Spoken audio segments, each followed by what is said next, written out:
औज़ुबिल्लाहि मिनश्शैतानिर्रजीम बिस्मिल्लाहिर्रहमानिर्रहीम सल्लल्लाहु अला हबीबिही सय्यिदना मुहम्मदिन व अला आलिहि व अस्हाबिहि वसल्लम। हकीम अताउर रहमान की तरफ से तमाम नाज़रीन को अस्सलामु अलैकुम रहमतुल्लाहि व बरकातुहू। पिछली वीडियो में हमने कब्ज़ पे बात की थी, तो इसी सिलसिले को आगे लेके चलेंगे। आज हम बच्चों की कब्ज़ के बारे में बात करेंगे। बच्चों की कब्ज़ को अगर देखा जाए तो सबसे पहले जो बच्चे हैं मदर फीड पे बच्चे, उनको देखेंगे। मदर फीड के बच्चे को कब्ज़ है तो सबसे पहले मदर की डाइट चेंज करें, थोड़ी सी उसमें डाइटरी फाइबर का इजाफ़ा करें और प्रोटीन का कुछ इजाफ़ा करें। इंशाल्लाह इससे बच्चे की कब्ज़ दूर हो जाएगी।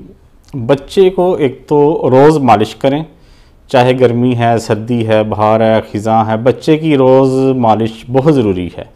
रोगन बादाम से कर लें मालिश, बहुत अच्छा है। सरसों के तेल से कर लें, जैतून के तेल से कर लें, देसी घी से कर लें, जिससे मर्ज़ी कर लें। इसमें कोई पाबंदी नहीं है कि इससे करनी या इससे नहीं करनी, मगर मालिश करें। अगर बच्चे को कब्ज़ ज़्यादा रहती है तो उसके पेट की मालिश करें, रोगन अरिंड जिसे कैस्टर ऑयल कहते हैं उससे, या रोगन बादाम से मालिश करें। और साथ में बच्चे की थोड़ी सी एक्सरसाइज करवाएं, यानी कि जिस तरह साइकिल चलाते हैं, साइकिल इस तरह, उस तरह बच्चे की टांगें चलाएं, उसकी वर्जिश करवाएं, तो उससे बच्चे की कब्ज़ ठीक हो जाती है उससे। अच्छा, दूसरी तरफ अगर हम देखें तो वो बच्चे जो हैं तो छोटे बच्चे मगर मदर फीड पे नहीं हैं और डब्बे का दूध पी रहे हैं, उनके लिए सबसे पहले तो है कि डब्बे के दूध से थोड़ा बचाव करें।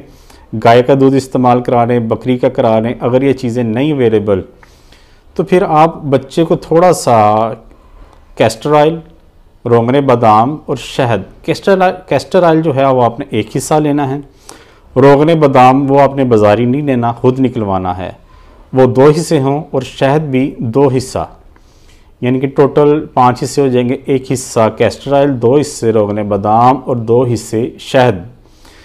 ये आपने चंद कतरे, 2 से 3 कतरे आप बच्चे को चटा दें, इंशाल्लाह इससे भी कब्ज़ रिलीफ हो जाएगी। अच्छा, इसके साथ साथ जो डब्बे के दूध के बच्चे हैं उन्हें आप रूटीन में ग्राइप वाटर लाजमी इस्तेमाल करवाएं। थोड़े से पानी में, चंद चम्मच पानी में आप चंद कतरे ग्राइप वाटर डाल के, उसकी उम्र के हिसाब से, अगर बच्चा बहुत 1 माह 2 माह का है तो चंद कतरे आप इस्तेमाल करवा सकते हैं। अगर बच्चा ज़रा बड़ा है तो ज़्यादा भी करवा सकते हैं आप। तो ग्राइप वाटर पानी में डाल के थोड़ा सा बच्चे को आप दे दिया करें, तो इससे भी बच्चे को कब्ज़ नहीं होगी। अच्छा, अगर हम आएँ इससे आगे तो जो बड़े बच्चे हैं, यानी कि 5, 7 साल, 8 साल, 10 साल, 12 साल के जो बच्चे, इन्हें कब्ज़ का मसला, सबसे पहले बच्चों की रूटीन चेंज करें। अक्सर बच्चा होता है मसला कि बच्चे को वाशरूम की हाजत तो होती है मगर बच्चा खेल कूद में लगा होता है, वो बाथरूम नहीं जाता। उसकी रूटीन बनाएं, उसका टाइम बनाएं कि उसने बाथरूम कब जाना है। इससे होता यह है, बच्चा जब वाशरूम नहीं जाता, रोकी रखता है, अपनी मसरूफियात में रहता है, तो जिसकी आंतें हैं वो नरम हो जाती हैं, वो फैलना शुरू हो जाती हैं, उसकी जो पावर है वो कम हो जाती है। इससे भी बच्चे की कब्ज़ का मसला पैदा हो जाता है और ये हल नहीं होता इतनी जल्दी ये, अगर ये मसला शुरू हो। इसलिए बच्चे को वाशरूम टाइम पे जाने की आदत डालें। दूसरा, जो बच्चे फ़ास्ट फूड आजकल छोटे बच्चों को शुरू किया हुआ है, बर्गर और वो रस वगैरह और इस तरह की चीज़ें शुरू की हैं, तो इससे ज़रा थोड़ा सा अवॉइड करें। अगर रस वगैरह देना है तो उससे बच्चे को दूध में डाल के दें, तो दूध भी आपका थोड़ा अच्छा होना चाहिए, तो ज़्यादा बेहतर है। अच्छा, अगर इस बच्चे को कब्ज़ है तो इसके लिए आप इस तरह करें कि कैस्टर ऑयल जो है वो 2 हिस्से करना है, रोगन बादाम आपने 2 हिस्से करना है, और शहद ये भी 2 हिस्से कर लें, और थोड़ा सा आपने बच्चे को देना है।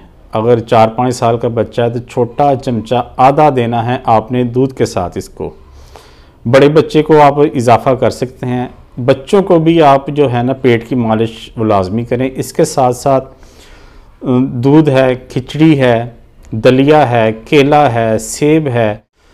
अच्छा, बच्चे को एक में डाइटरी फाइबर का आपने ख़ास ख्याल रखना है। उसे रोटी देनी है तो आपने रोटी को देसी घी लगा के देना है, या रोटी की चूरी बना दें देसी घी के साथ, थोड़ी सी शक्कर डाल लें, चीनी हल्की सी डाल सकते हैं आप, शक्कर डालें तो बेहतर है।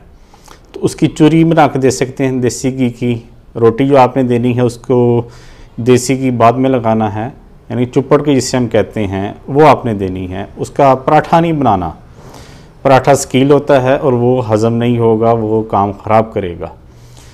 तो ये छोटी छोटी चीज़ें हैं जिससे आप थोड़ा सा ख्याल रखें तो बच्चों की कब्ज़ का मसला इससे हल हो जाएगा।